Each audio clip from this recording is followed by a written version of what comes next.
Alex, it's been an unbelievable week here. You just got back off a plane from Washington, D.C., where you got a ride back, actually, with Prime Minister Netanyahu and a select group of journalists covering the visit of Prime Minister Netanyahu as he made his way to Washington, D.C., meeting with President Donald Trump. It was definitely a privilege to be on with the Prime Minister on what I believe was a historic visit. The U.S. will take over the Gaza Strip, and we will do a job with it to do something different. Just can't go back. If you go back, it's going to end up the same way it has for 100 years.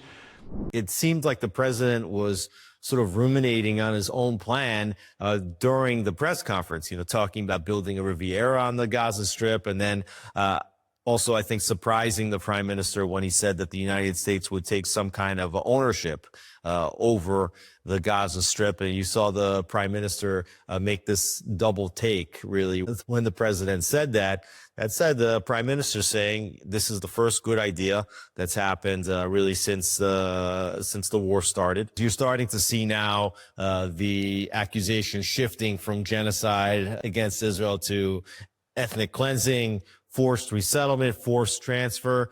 And the prime minister, he said, this isn't ethnic cleansing. This isn't forced transfer or resettlement. This is about opening the gates. The prime minister said, for many years, people have talked about Gaza being an open air prison.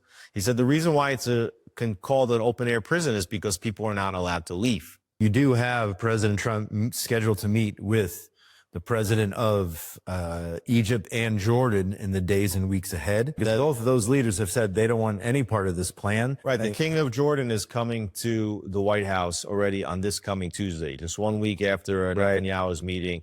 And the president has a lot of leverage over both Jordan and Egypt. Egypt has been losing tons of money since the beginning of this war because ships are not going through Suez Canal. Now, Egypt should have been bombing the Houthis over the loss of this revenue.